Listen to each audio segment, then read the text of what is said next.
DP साहब तशरीफ ले आए किताब ने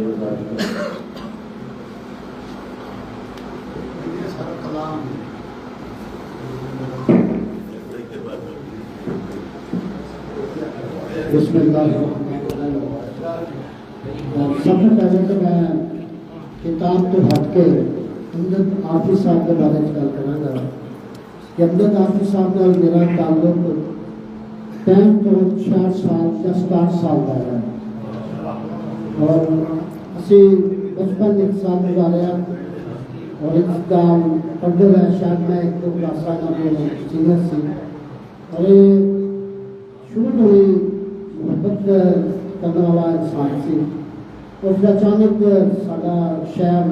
जिन्हों से मंदिर वाला रोड कहने उतों मेरे सरगोदा चले गए सरगोदा तो बाद फिर चंडियोड़ आ गया तो चंडियोड़ तो निकले तो फिर जर्मनी चले गए तकरीबन फिर साइना का आखिरी जर्मनी इंतहाई नफीस इंसान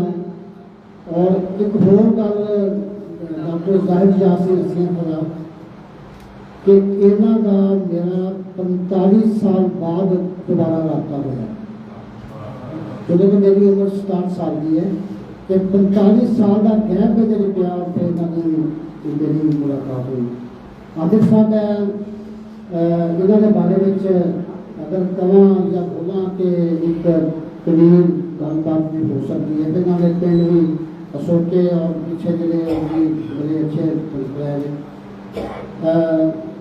चौकी बुकल भी मेरे हाथों से गुजरी और फिर इतफाक नाल चौकिया रमजा की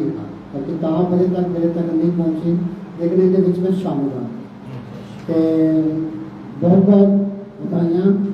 और मैं किताब से जो बच्चे दूर है वो मेरे को होती तो मैं उसे जो शेयर पढ़ भी देगा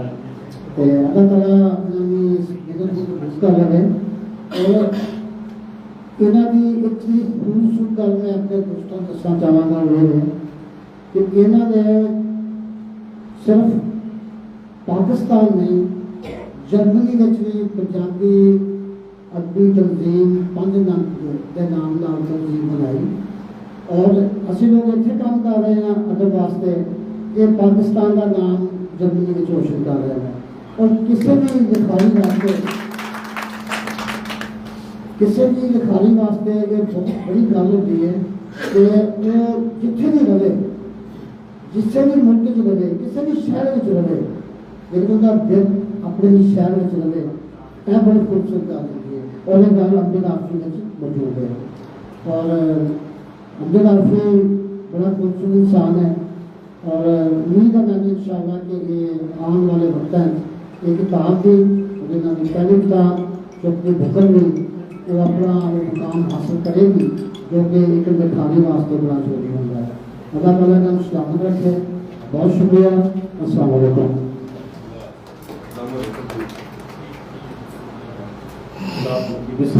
किताब में गलबात कर रहे हैं शुक्रगुजार है